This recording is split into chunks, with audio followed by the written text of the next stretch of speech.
This land isn't just in your blood. It's under your fingernails and worn with pride. It's not a job. It's your livelihood. Here, overtime is all the time. But you wouldn't have it any other way. It's written into your DNA. It's what you thrive on. And while farming will never be easy, we can make it better. Introducing the Pioneer 100 series. Meaningfully different canola hybrids. It's time for RealAg Radio on Rural Radio Channel 147 on Sirius XM.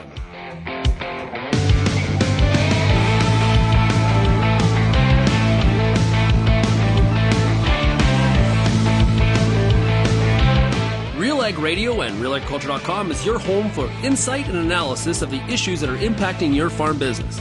Let's get real and get connected with RealAg Radio.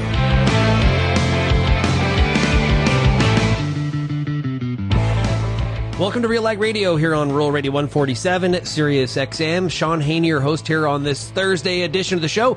Thanks so much, everybody, for making RealAg Radio and Rural Radio 147 a big part of your workday. And, of course, big shout out to everybody listening out there as well on the RealAg Radio podcast. As the audience just on Sirius XM and the podcast, YouTube, it just continues to expand. And we appreciate very much for you choosing us as one of your information sources when it comes to agriculture. It's the Farmer Rapid Fire today, which means we're going to travel across the country and we're going to find out how people are making out on their farms and their ranches and their barns and what's going on as hey, it's the last Thursday of October. It's Halloween tomorrow.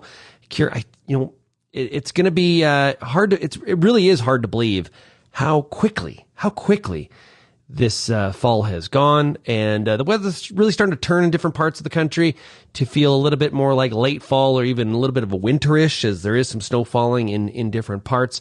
But kind of be expected as we move into November. Okay, today's show is brought to you by Pioneer 100 series. It's the highest yielding Pioneer brand canola hybrids ever. This isn't just better canola, it is different canola. Contact your local Pioneer sales representative or visit pioneer.com/100 series to learn more. That is pioneer.com/100 series. Okay, today on the Farmer Rapid Fire, we got a great lineup of participants. We got Jeff Harrison coming out of Quinte, West Ontario. Landon Friesen is in Crystal City, Manitoba. Mike Beckie resides in Davidson, Saskatchewan. Chad Beagle is in Rimbey, Alberta. And today's Pioneer agronomist is Rebecca-Jo Cellini, who is in Fergus, Ontario. So lots of great discussions. We'll find out how everyone is making out. I know one thing. The Blue Jays are making out very well. Exciting. Very exciting. 3-2 lead in the World Series against the juggernaut of the Dodgers, who still have not figured out how to hit the Blue Jays pitching, and we are happy about that. And the Blue Jays were all over that early Snell fastball last night.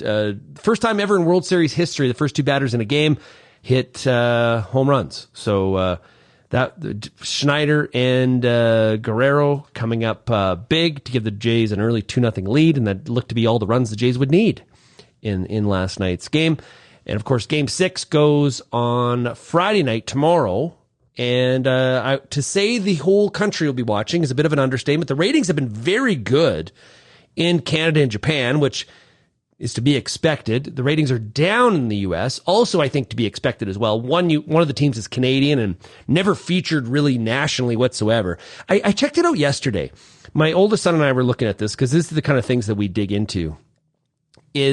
I love Sunday Night Baseball on ESPN, but they seem to go to the same teams all the time. And the Toronto Blue Jays have not been on Sunday. I actually don't even know if the Blue Jays have ever been on Sunday Night Baseball, which is kind of like the flagship national broadcast of the week, but they kind of go to the same teams all the time. Here's what's interesting. The number one record in the National League was the Brewers, small market. Number one record in the American League was the Blue Jays.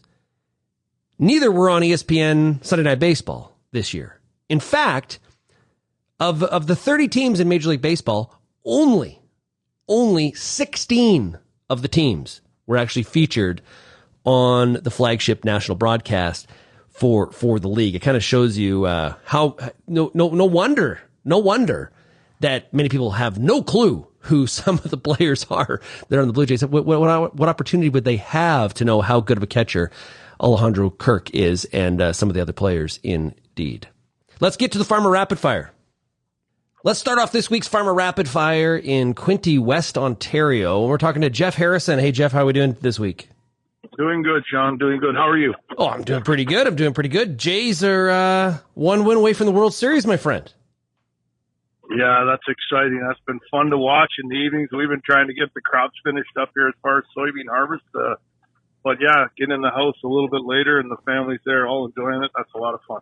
Yeah, we're used to, as Jays fans, doing a little bit of, farm work in the fall, but definitely not the end of October and being on the listen to Blue Jays baseball while we're out in the farmyard. Yeah, well, I'm one of those Toronto Maple Leaf suckers that continue on the hopes and dreams of one day a win, but it's been enjoyable. You know what? I won't lie to you. I'm not the biggest baseball guy, but it has been a fun series to watch and a fun team to watch, and certainly making us proud. Yeah, absolutely. Okay, so what's going on the farm this week? We just finished soybeans yesterday. We had a little bit left to do for custom work for a neighbor. It's just we've had a few showers this last couple of weeks that have slowed up the harvest, but we've got the wheat in, and we're about to start harvesting our corn. We put up a couple grain bins this fall, so we've had a bit extra work. I was away on some trade missions with the GFO, but it's been a relatively good harvest, other than just poor yields here in Eastern Ontario. Yeah. We heard, I heard earlier this week about issues around corn not necessarily drying down as fast as people thought it would. Have you experienced that on your farm?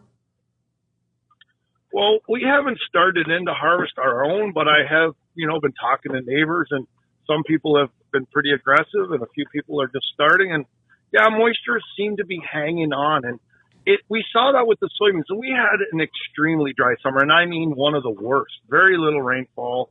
We're looking at about half the yield that we're used to, which is, substantial reduction in yield. And just the fact that drought-induced crop, it just hung on. We saw that with the soybeans, the green leaves, just held on a little bit longer, delayed harvest. We had to go slow to feed it in and get all we could. And yeah, the corn crop is just holding on to as far as moisture. And we're going to have to bite the bullet and get it done regardless of moisture, because this crop the standability is in question. You need to get out there and get it done, because it's not going to be a crop we want to see snow on this fall. Yeah, I was just going to say that if there's standability questions about this corn crop, we're not too far from snow flying and hitting us in the back of the head, and that could knock over some of that corn as well, which would be terrible from a harvestability standpoint. For us, we like to get started November 1st. Ideally, you'd get a little bit of corn done in October, but for sure, 1st of November, we got to get started. In Ontario, yeah, we're pretty blessed with some good weather, late falls, but, snow can come. November, I've seen snow come November 1st and stay. And December 1st, you just can't count on anything. And especially it gets frozen and roads are slippery for hauling grain around. We got to get it done. It's time. Yeah, exactly. How were those soybean yields? Were you happy with them? No, I was extremely disappointed, and I don't mean to be negative, but we're looking at a half a crop, Shaun. I'm probably going to average in the 20 bushel range, 20 to 25 bushels, which is my long-term average is 50 bushels. In the last 3 or 4 years, I've been closer to 60 average. So yeah, we're half a crop, and that is the story. All of Ontario was impacted by the drought, especially as you got later in the season. But from the start, that area up around Peterborough, Lindsay, and draw sort of a line down towards the Trenton, Bay of Quinte region and east into Prince Edward County, we just missed rainfall after rainfall after rainfall, and we had an extremely wet spring. So we had delayed planting in some questionable conditions, and then all of a sudden you get into June and the taps shut off. And I mean shut off. And so our crops have been impacted big time. Jeff, you are not making money at 20 bushel beans. No, tell me about it. And I mean, we carry crop insurance. Not everyone is a believer in crop insurance, and it's like religion. I would never debate it, but it has worked for our farm. I can't sleep at night without it. And it's been a good working program in Ontario, and we should be thankful for it. So I have crop insurance, but still, my long-term average, I think, is 47 or 49 bushels. I got 90% coverage, and we're looking at a float price around $500, $505 a ton. The pricing period is ending as of tomorrow. So, yeah, like we're looking at probably losses on per acre basis for soybeans this year, and I can't see corn being any different. You mentioned that with Grain Farmers of Ontario, which you're heavily involved with, you went on some trade missions. Where'd you go?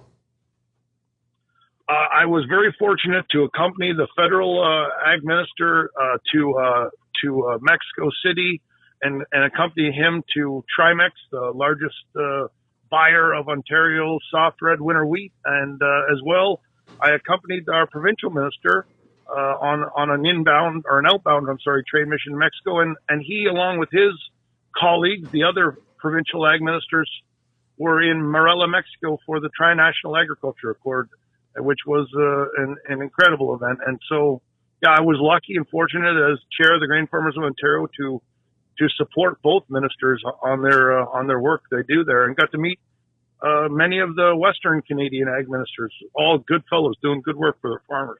So from your trip to Mexico, what was your biggest takeaway? Well, it was an honor for the whole event, but I spent an entire day with Minister Heath MacDonald at Grupo Trimex. Like I said, the largest buyer of Ontario winter wheat, an incredible buyer of Canadian wheat in general. And they use 13,000 metric tons a day. I think it's 32% of Ontario's wheat goes to Mexico, of which almost half of that goes to Grupo Trimex. They have 22 mills in the country of Mexico. Of course, our wheat is extremely good quality. They're happy to buy Canadian wheat, and they want to buy more. They want to buy more, and they want to buy canola. They want to buy corn. This nonsense of trade issues that we're dealing with amongst all three nations. You know, Mexico feels the same way Canada feels, just a little sour towards the way they're being treated. But then you play into that how they're treating their, Mexican citizens being expelled from America. I saw a significant appetite to want to do more business with Canada, and they recognize our grains as high quality, and look at Canada as a good, trusted supplying partner. Any big plans for this winter? Get harvest done, Survival, maybe? Shaun. Survival? Survival. Yeah, okay. Survival. Yeah, no, and you know what? I take great pride in doing work for my commodity organization, supporting farmers, but get the machinery fixed up, try to move the grain in a timely fashion and market it as best we can to survive, and just get ready to go again. I'm in this business for the long haul. I'm a farmer till I go to the funeral home. And we're going to look forward to next year with optimism and get ready to do it all over again like a good farmer does. Yeah, not to scare you, Jeff, but we're not that far from 2026 planting. We're not. We got to get 25 done. Okay, that's fair. Well, let's get 25 done first. Let's get the corn off the field. Hey, Jeff, really appreciate you joining us here today for the Farmer Rapid Fire. Yeah, always a pleasure, Shaun. Take care. Great stuff. That is Jeff Harrison out of Quinte, West Ontario. We got more coming up here on the Farmer Rapid Fire, brought to you by Pioneer Seeds Canada, right after this quick break.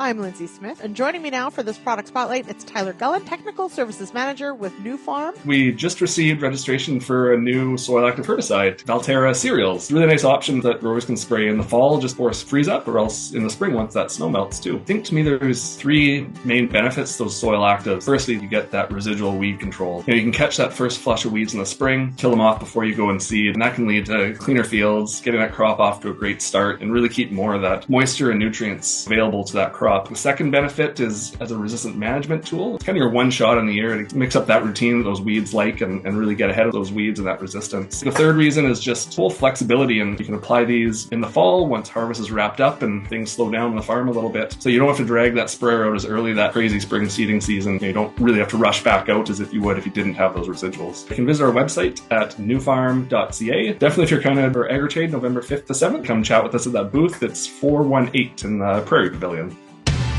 I get to spend every day talking to farmers in the ag industry through RealAgriculture.com and RealAg Radio.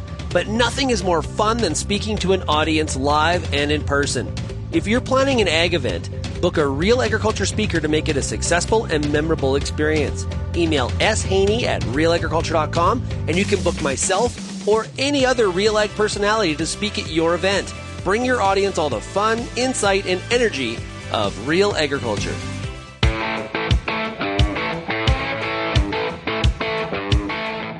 Welcome back to Real Ag Radio for the Farmer Rapid Fire, brought to you by Pioneer Seeds Canada. Let's go next to Crystal City, Manitoba, and we're talking to Landon Friesen. Landon, how are we doing today?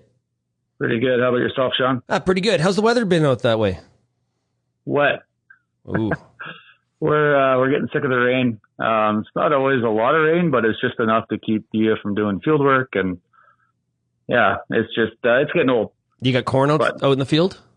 The corn is off. We've got 50 acres of sunflowers, and that's it. Okay. And just trying to get some fertilizer down for next year. Always the straggler, those sunflowers.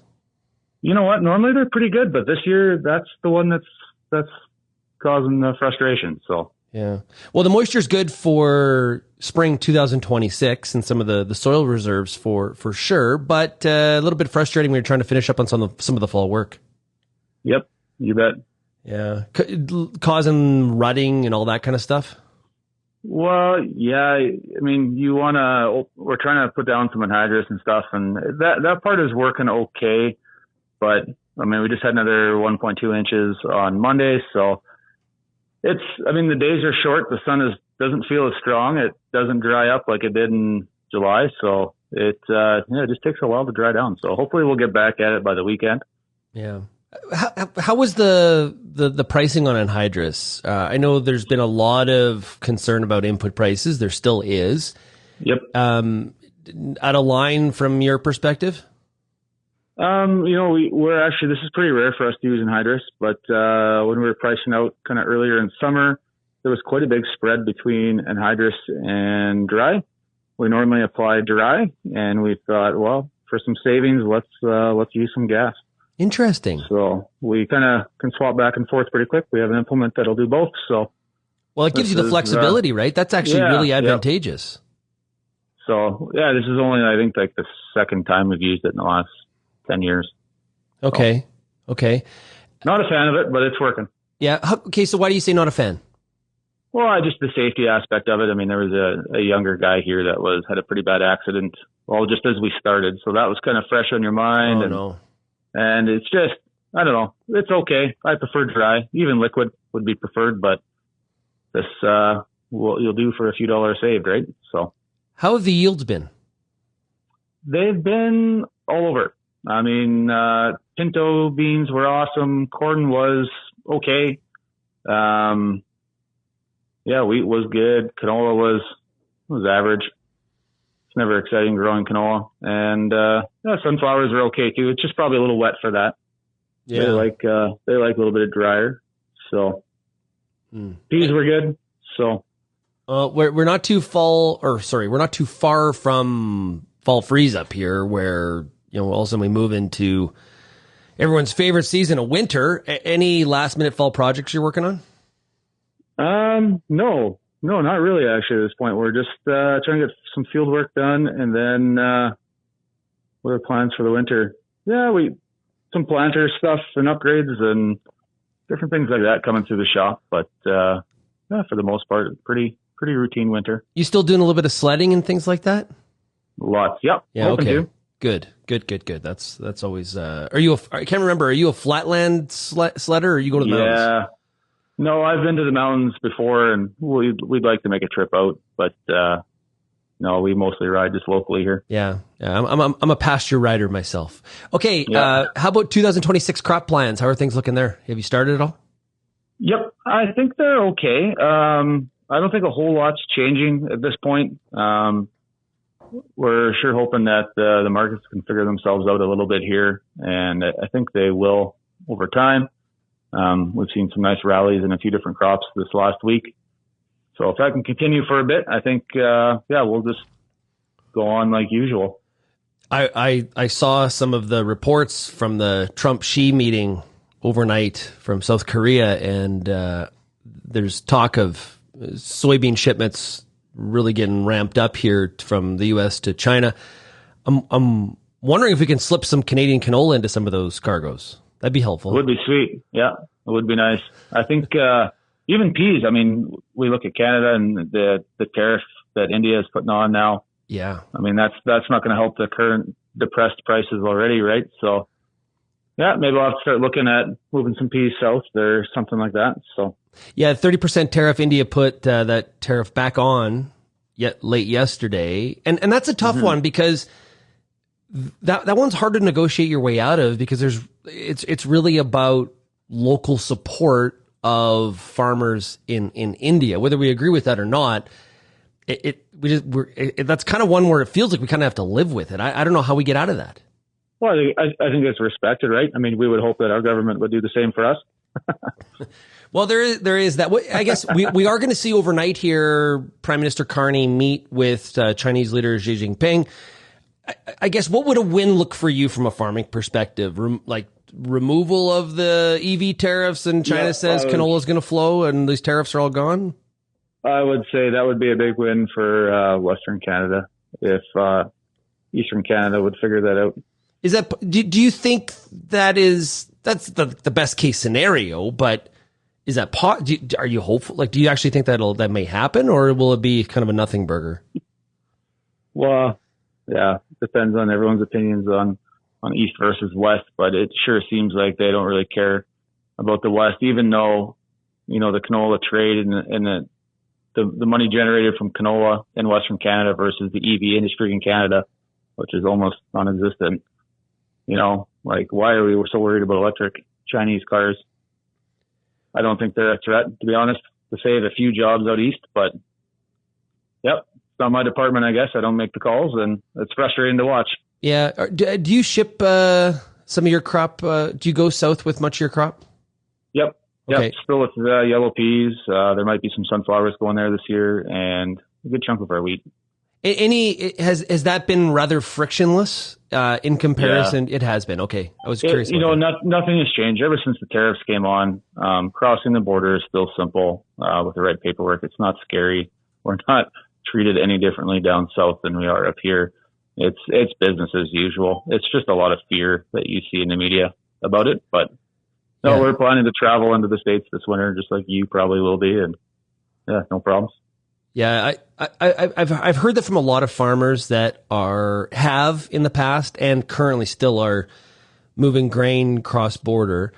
And they have a similar sentiment as you, that they have not seen sort of a backing away or a thickening in any sense. Same in the cattle industry, of course. But then there is major concerns about the potential of a thickening border.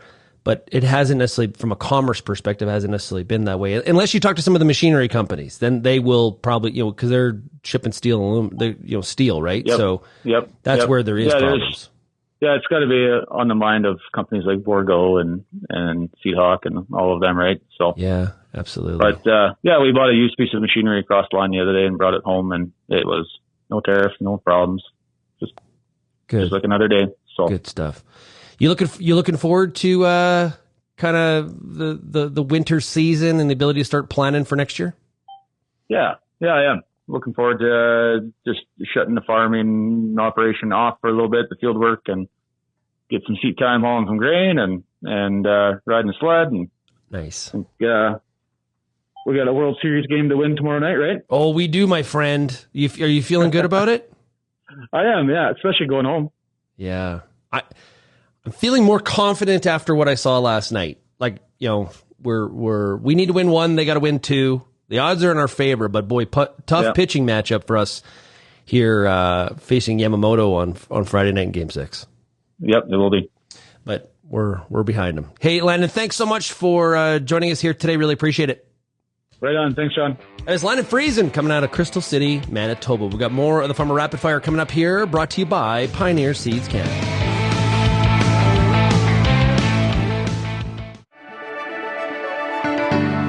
Built on over 100 years of seed innovation and unwavering commitment to farmers, Pioneer 100 Series canola hybrids deliver a step change in yield performance and agronomic traits.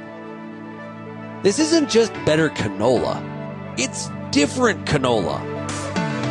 Pioneer 100 Series. Contact your local Pioneer sales representative or visit pioneer.com/100 series to learn more today.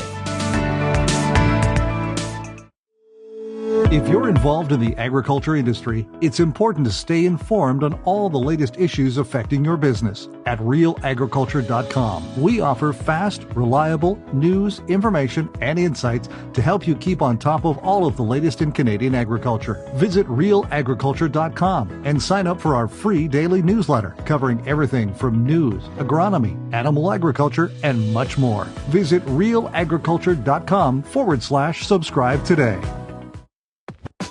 RealAg Radio is Canada's only daily radio show focused on agriculture. Get expert advice on Agronomic Monday. Tuesdays and Wednesdays will cover a broad range of issues. Thursday we'll hear from farmers across the country on the Farmer Rapid Fire. And we'll wrap things up Fridays with the RealAg Issues panel with Kelvin Hefner and Lindsay Smith. Join us Monday through Friday at 4:30 Eastern. And don't forget about the replay at 7 in the morning on Rural Radio 147, Sirius XM.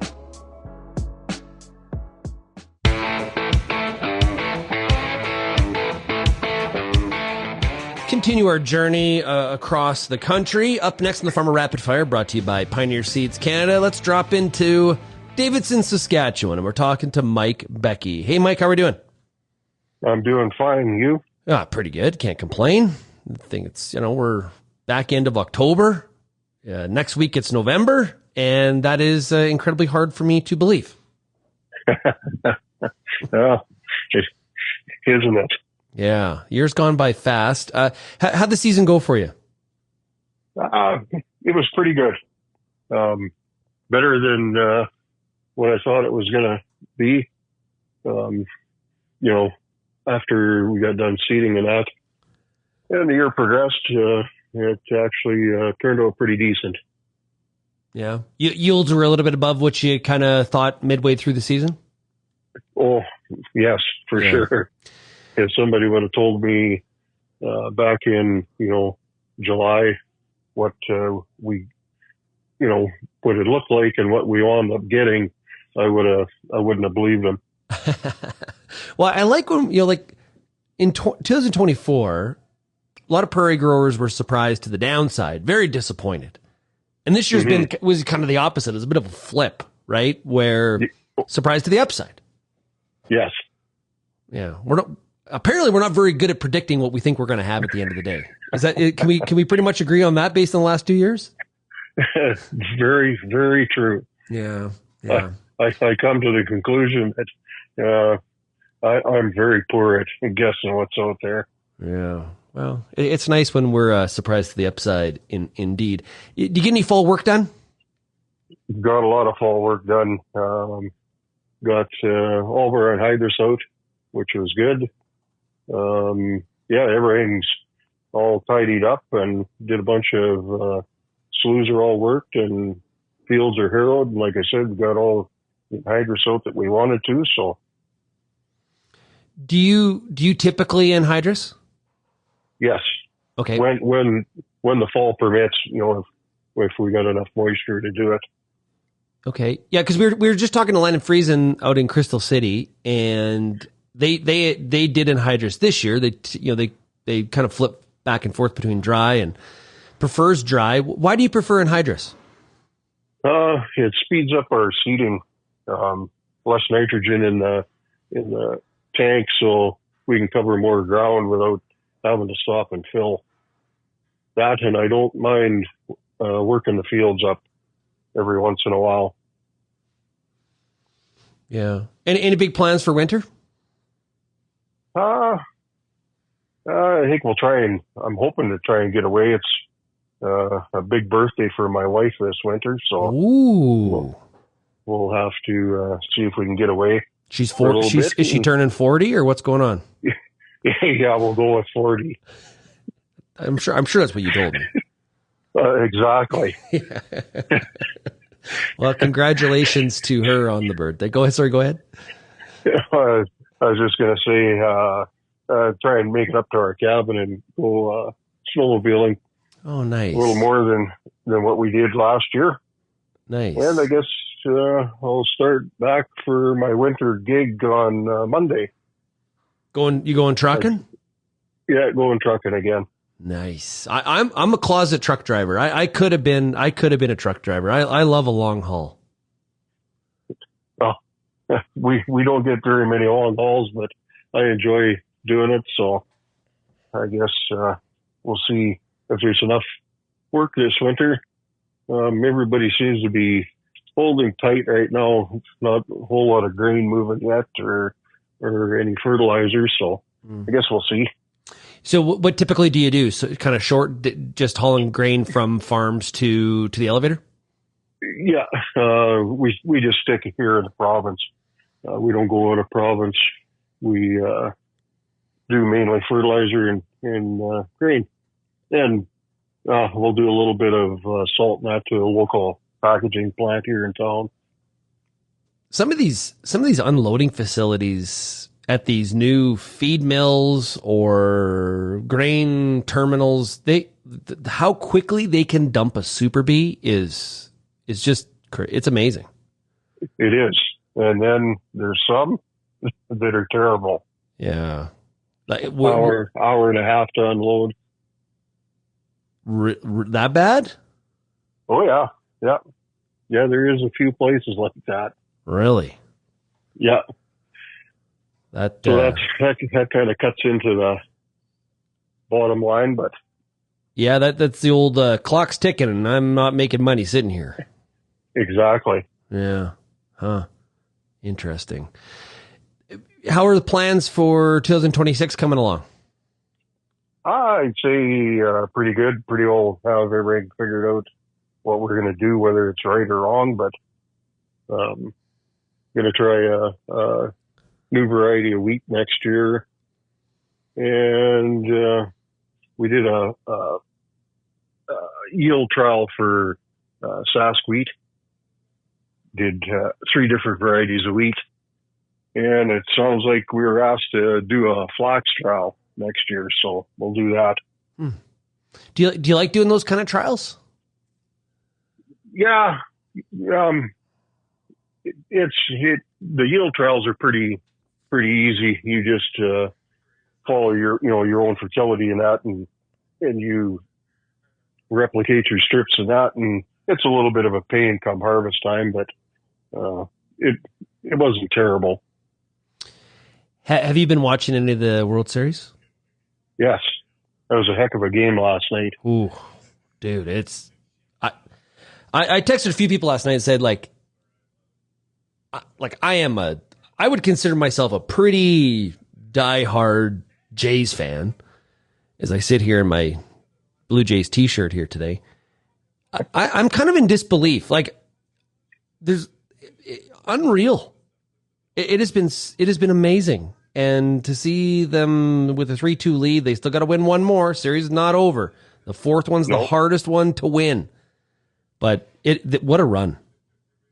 Oh, and I don't watch ball, throughout the year, but started watching here in the playoffs, and it's been amazing for a performance by a 22-year-old guy last night. That was something to watch.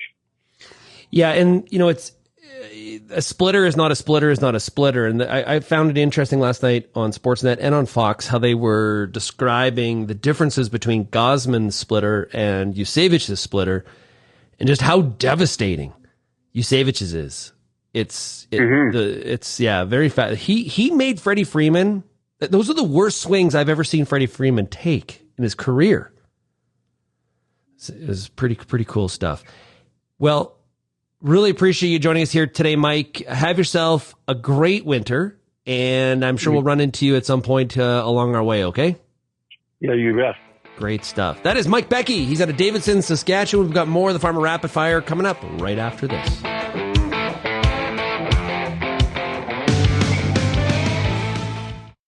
Ever hear that good things come to those who wait? Well, we think it's more like great rewards come to those who book their Invigor hybrid canola early. Through the Invigor Book and Buy Grower program, you could earn a $30 per bag rebate when you book all your Invigor needs by November 14th. Speak with your local retailer about eligible hybrids. Terms and conditions apply. Book early. Come out ahead. Peter Johnson at WheatPete, RealAgriculture.com. I'm the host of The Word, and I love doing The Word. I love the questions. I love the challenges. I love having to apply agronomics to all over the globe and areas outside of my normal jurisdiction. Also, I love the feedback the most, where growers challenge me, tell me about their plot results, help me to learn. The Word, absolutely the best part of my day.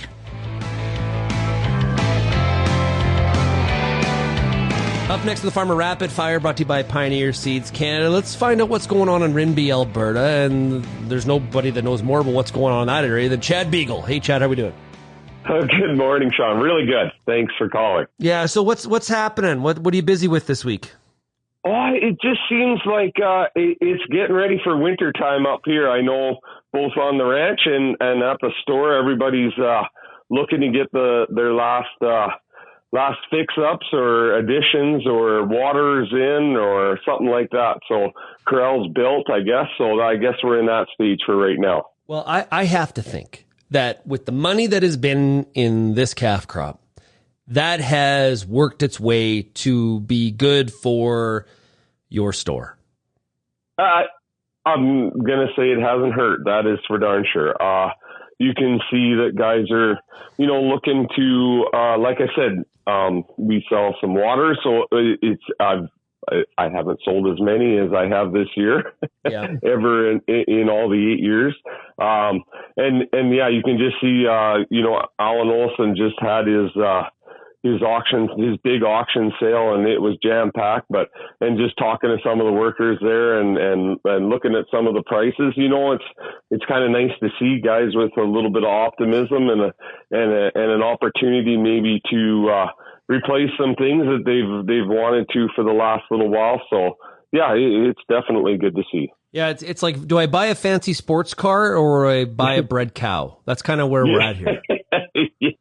Well, I guess it's long overdue. Let's put it that way. Oh, absolutely. That is without question. It is. It's just been fascinating to see how much it's swung to the positive, right? Like that's the thing. There was a period of time there, years, where we're just like, man, if we could just turn a profit here, and I would do these interviews and people would say, I don't know why I have these cows. Right? Like I was in many of those conversations. Now it's just like, how do I wish I had more, right? Yeah, no. And that's the thing. And I just keep on going back to, I'm so happy for the guys that battled through it. You know what I mean? Like with the BSEs, and then it seemed to be one thing after another. And a couple of these, older fellas now are looking at, kind of cashing in a little bit before they're done. And that's, I sit with a couple of them at my store every morning and have coffee, and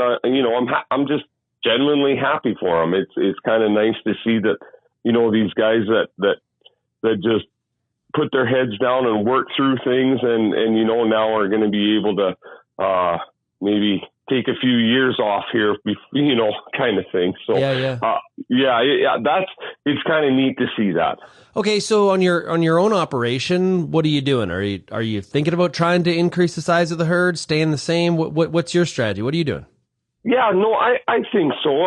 It's a tough time to expand, but I know I think we've talked about it in the past. I put on a heifer sale, and one of the reasons I'm putting it on was to market and stuff, my own heifers. And I'm having a tough time trying to figure out how many or if I'm going to take any actually, because, we need some numbers, and it's nice that the cull cow market is what it is. So, something that's not quite fitting or getting up there, or bad foot, bad udder, bad whatever, we don't have to hesitate really to get her to town. At least we know that we're going to get something for her. So it's kind of tough. I'd love to say that we're going to get some more numbers. A little dry right now. We had a really good summer, and the feed actually came off very good this year. So, we'll see for if there's the right opportunity to expand a little bit. I know a lot of people are, and having the good feed, stock's definitely helping that. So yeah, two things required. You need the weather to cooperate from a feed perspective, right? And you need market prices. And depending on where you are, you're going to say, well, I got both, or I got one of the two, or everyone's a little bit different in the regions across North America. But definitely the market incentive out there to do it, that we figured that part of it all out for sure. It makes me think of like a calving time. And we're always really paying attention to death loss during calving, right? We're trying to take care of those calves the best we possibly can. But boy, when we lose one now,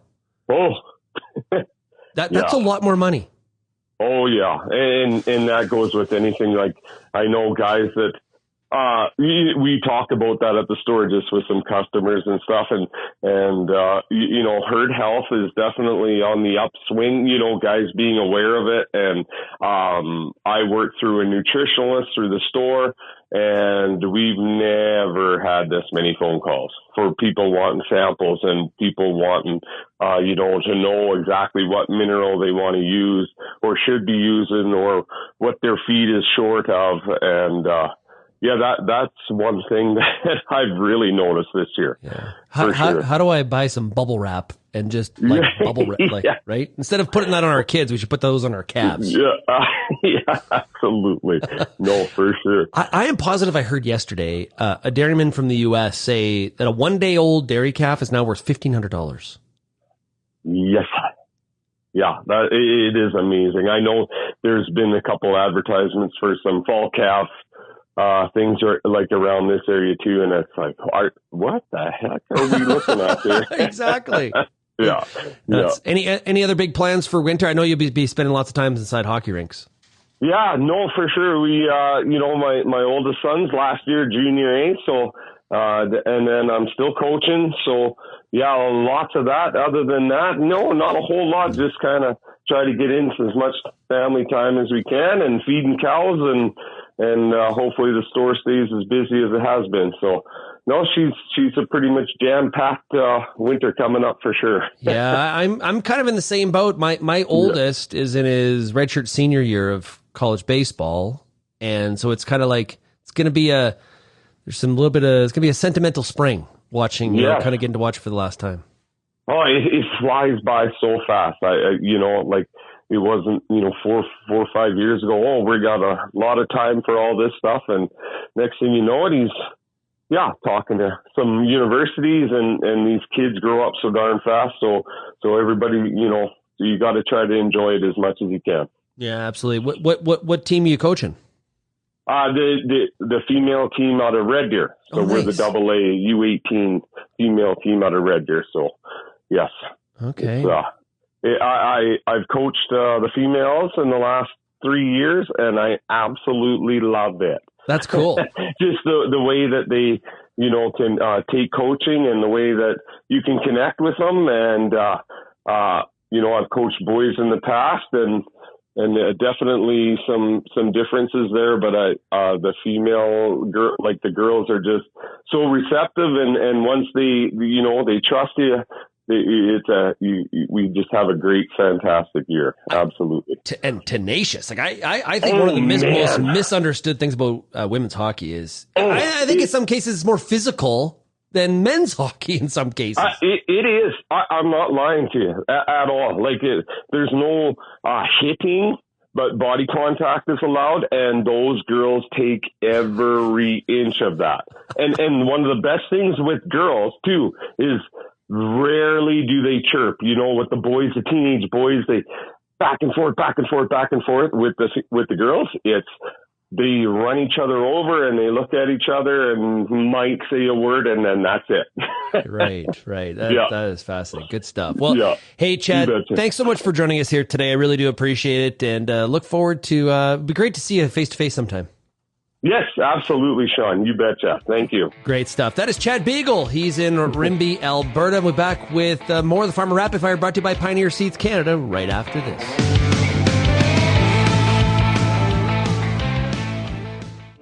The future of phosphorus fertilizers is Rhizazorb. Craig Dick, VP of Sales and Marketing for Phospholutions, explains. Rhizazorb 8390 is a next-generation dry phosphate fertilizer that replaces MAP or DAP. Rhizazorb technology is incorporated into traditional phosphate manufacturing, resulting in a finished granule that enhances phosphorus uptake, reduces phosphorus use rates, and maintains crop yields. Preserve yield, optimize phosphorus, and reduce costs with Rhizazorb. I'm Lindsay Smith, host of The Agronomist, and I want to thank you for tuning in for over 200 episodes of our beloved little program. Join me Monday nights, 8 p.m. Eastern on YouTube for our live and interactive agronomy Q&A. Each week, our guest panel will handle some of your toughest agronomic questions live, streaming on YouTube, Facebook, X, and RealAgriculture.com. Tune in Monday nights or go to RealAgriculture.com/agronomist and sign up for our email notifications and don't miss an episode.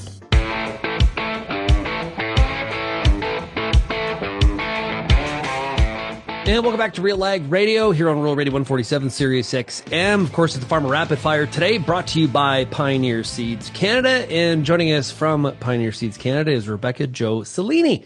Rebecca-Jo, how's it going? Good, thanks. How are you?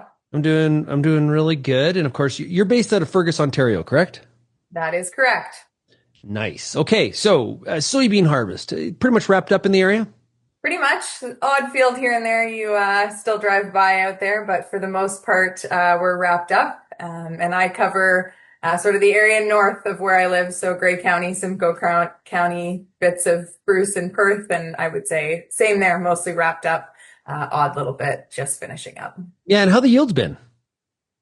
Better than most expected, I think. Not last year's crop for sure. I know we came out of a really bumper year last year, a lot of yields, the best people had ever had. Pleasantly surprised for many this year, just given the weather, lots of dry weather in places. I would say down 10 to 15, 20 bushels, depending on where you are, big range in geography. Some areas far worse, and a lot of variability, a lot of customers saying variability within fields and within their operation, some yielding almost nothing in areas of severe drought and other areas behind, but still quite respectable yields. So what's going on with corn harvest? Just getting started. I would say kind of over the last week or so. Weird season for corn too. A lot of discussion around corn maturity and moisture at this point. After coming out of such a dry summer, I think everybody expected to nose into corn and see everything really, really dry. That's kind of what we experienced with beans. Stuff shut down really quickly, and we had really dry soybeans all through harvest, where corn, we haven't really found the same thing. A lot of the crop kind of sitting still and not moving on moisture. Yeah. Any idea, like, as you talk to some of the agronomy team over there at Pioneer and you talk to customers, what is causing that corn crop to hang on and not dry down maybe as quickly as we expected it to? Yeah, it's been a big discussion for the last few weeks. Honestly, all over Ontario. It doesn't really seem to be geography specific, and we're all kind of racking our brains at it, because what seems to make sense for the weather in one area, you could argue is different in another area, but they're experiencing the same kind of effects in that area. The big picture, what we've sort of landed on is stress. Regardless of how you cut it up, the corn crop was stressed this year, whether that was drought stress, heat stress, because days were really hot, heat stress because days were hot and nights were hot. We like to think corn likes warm weather, which it does. It doesn't love to be 30 degrees during the day and then still be 30 degrees at night. So in combination with those things kind of sitting stagnant, did we really reach black layer? Was it more like brown layer? Held some of that moisture in there because of a delay in maturity, essentially from being stressed due to heat and moisture. Also would couple some cold nights the end of August, beginning of September. Corn, it's a bit picky. It also doesn't like to be too cool at night. So it is a bit of a princess, isn't it? It is a bit of a princess, yes. Okay, so what, from a management standpoint, what are growers advised to do if they're not seeing this dry down? Just sit and wait, or is there other things they can do? It's a challenge. There's a lot of pieces to the puzzle, along with stress that can lead itself to present in other ways in the corn crop, whether that's disease stress in stalks, disease stress in the cobs themselves, whether that's jib or seeing some sprouting in kernels occasionally as well. So I think monitoring and really making a harvest plan is kind of your best bet. Take some hand shelling where you can to get an idea, knowing there's going to be a lot of variability even within fields based on soil type and how that held water over the season. But if you can get out and try and make a plan, prioritize, are there things you need to take off at a higher moisture because you've got other risks in there if it stays out, versus fields that are maybe don't see some of those risks and you can leave them sit. So like it has to dry down. It's going to dry down. It's just going to dry down. We're impatient. Exactly. It when your expectations are this crop was dead early and it should be dry and it's not, everybody's kind of going, what do I do here? So it will dry down. It's a bit of a puzzle and we don't have a perfect answer, but monitoring and then making that priority plan, I think, is your best bet.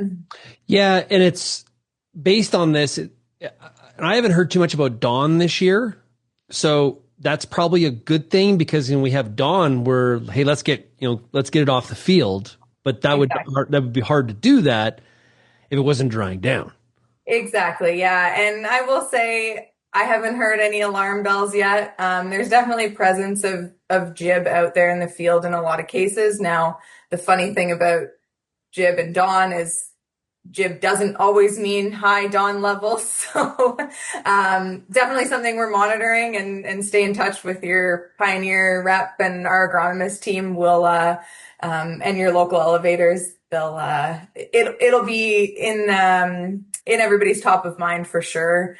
Just given what we've seen of conditions in the field, and hopefully we don't see that move anywhere and don't have that rush either. Great stuff. Well, Rebecca-Jo, thanks so much for joining us here today on the Farmer Rapid Fire. Thanks so much. Thanks for having me. I do want to thank Pioneer for being the exclusive sponsor of the Farmer Rapid Fire. Of course, you should check out Pioneer 100 series. It's the highest yielding Pioneer brand canola hybrids ever. This isn't just better canola, it is different canola. Contact your local Pioneer sales representative or visit pioneer.com/100 series to learn more. Pretty exciting stuff. I was actually in a meeting yesterday hearing about a lot of the different plans and intentions to do with Pioneer's 100-year birthday or anniversary, however you want to put that. So exciting things over there at Pioneer Seeds indeed. And we appreciate them being the exclusive sponsor of the Farmer Rapid Fire. Well, we heard a lot of stuff here today from our farmers and ranchers. There's a lot of excitement when it comes to the opportunity for the ranching sector indeed. It was kind of wet in Manitoba, like we heard, and definitely the corn is a bit of a slow dry down in parts of Ontario for sure, as corn harvest it's underway, but a bit of a slow go indeed, depending on which county you are in. Now, if you have any feedback on today's show, you can send me an email, shaney@realagriculture.com. You can also call the RealAg feedback line. That number is 855-776-6147. Thanks, everybody, for getting real and getting connected with RealAg Radio. We'll talk again tomorrow. Cheers, everybody. And welcome back to RealAg Radio. It's the bonus segment here on the RealAg Radio podcast. Please appreciate you very much downloading. Let's get to the top ag news stories of the day. And these are the pieces that people do not hear on Rural Radio 147. We can do whatever we want here, go as long as we want. I got a bunch of news stories that I've put together from what's going on in the world of agricultural news.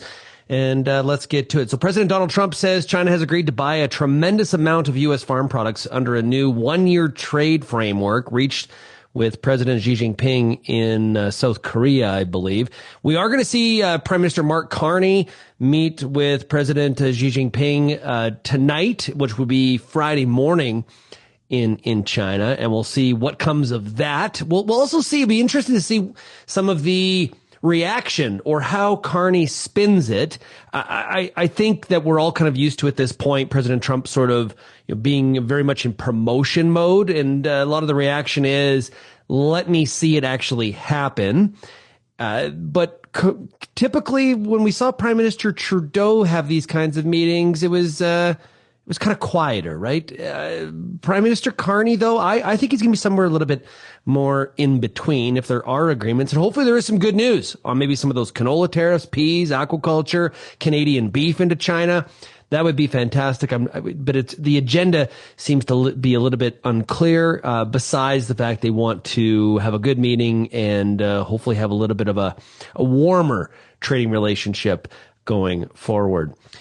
Treasury Secretary Scott Bessent confirmed this deal between the U.S. and China includes 12 million tons of soybeans this season, plus a pledge of at least 25 million tons annually for the next 3 years, along with sorghum and other farm goods.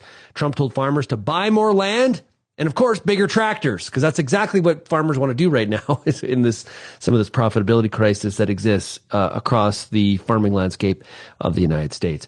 The U.S. Senate has passed a resolution to overturn tariffs on Canadian imports, highlighting growing opposition to President Trump's trade policy. The measure passed 50-46, with 4 Republicans joining Democrats in support. Again, not a lot that Democrats and Republicans can agree on in today's world. It's interesting that 4 Republicans crossed the floor. The resolutions pushed by Democrat Tim Kaine of Virginia are symbolic. They won't take effect unless the White House allows a vote and Trump signs off, which is, let's be honest, very, very unlikely. But they reveal cracks in the GOP unity as farm state senators warn of damage from retaliatory tariffs.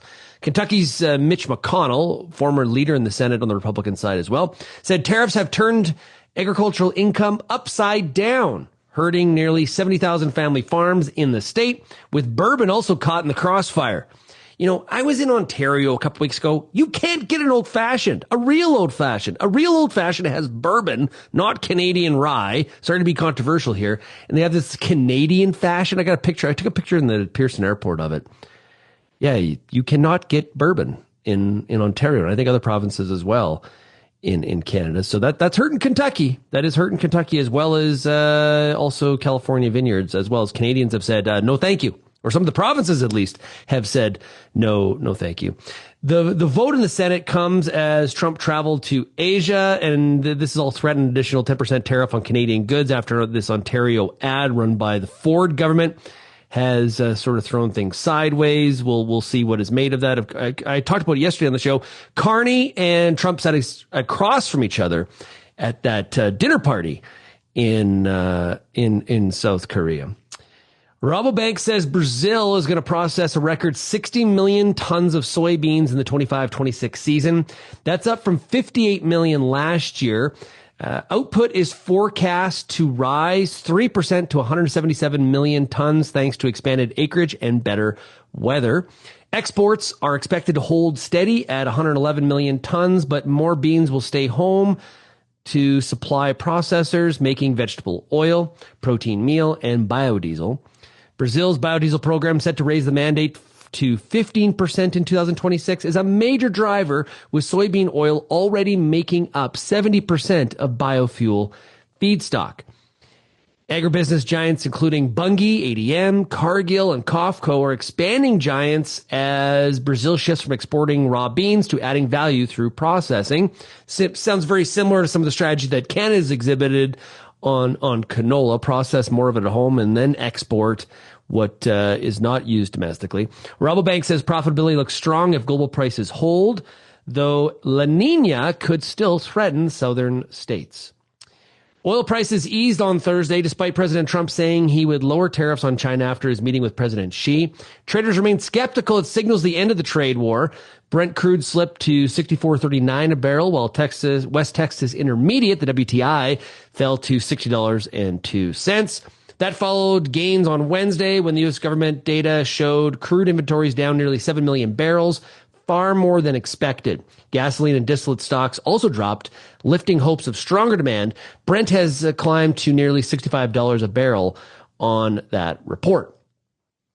Farmers told the U.S. Senate Judiciary Committee this week that consolidation of the seed and fertilizer industries is leaving them with fewer choices, higher prices, and less control over their operations. Now, in the last week, we have just put out the October survey for the Canadian Farmer Sentiment Index, and I'm interested to see where input costs fall in terms of the list of concerns that farmers have heading into the 2026 season. I expect it to be high, just like it was last year in both Canada and the U.S.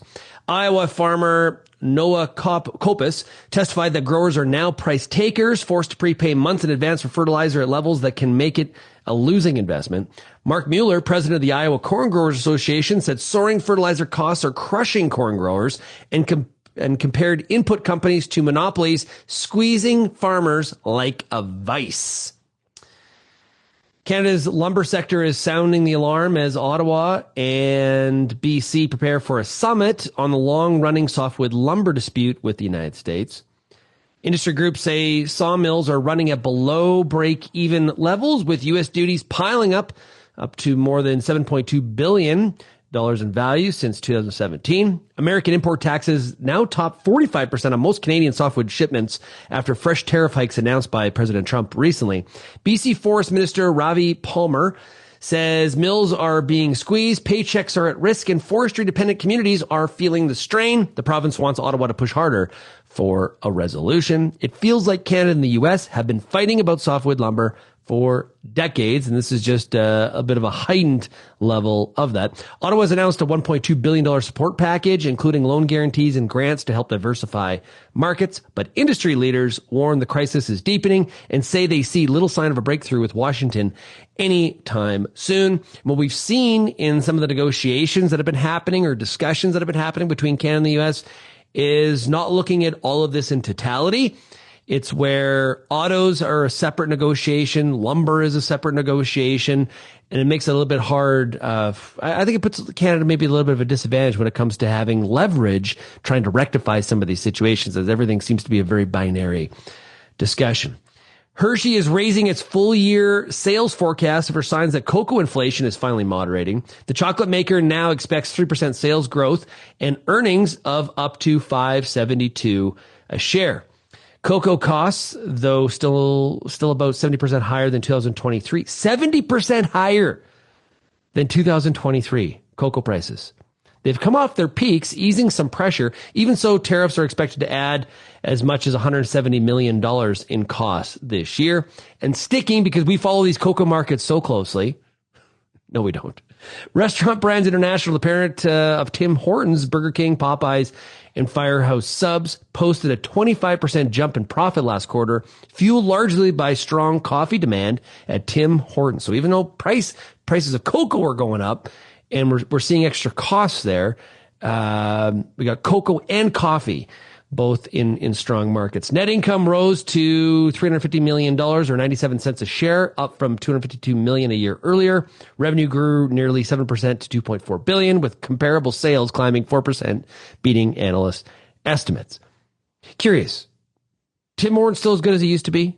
Is it on the downhill? I don't love the coffee. I don't.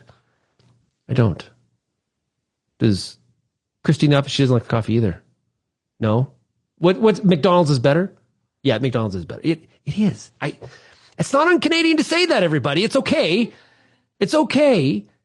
It's got there's a certain taste to it. I'm not sure what it is, but CEO Josh Kobza said Tim Hortons has remained disciplined on pricing, raising coffee only 1.5%, even as bean costs rose, helping it hold value-conscious customers. Burger King also saw improved traffic as it renovates stores, while Popeye sales slipped in inconsistent operations. I remember when the Popeyes opened in Lethbridge here, there was a lineup for like a block. Now you don't see any cars there. It feels like the fried chicken craze is kind of backed off a little bit from where it was there a couple of years ago. If you have any feedback on any of the news we discussed here today, we'd love to hear from you. You can send me an email, shaney@realagriculture.com. Try to get some sleep tonight. There's no baseball game, and we need to have all of our energy as a fan group for tomorrow. Game 6. Hopefully not Game 7. Let's finish the deal in Game 6. Got Gausman on the hill. Scherzer's going to go in Game 7 if needed. You got to wonder. Scherzer pitches in Game 7, wins the World Series. Is that it for him? Or is that just a green light? He's got to come back. He's 41 years old. And he's like a 14-year-old kid in the dugout running around, slapping guys on the rear end and high-fiving. And he's the biggest fan of anybody in that dugout. But don't talk to him on game day, as Sportsnet's done some pretty good features on that. But get some rest tonight because we got a big game Friday night.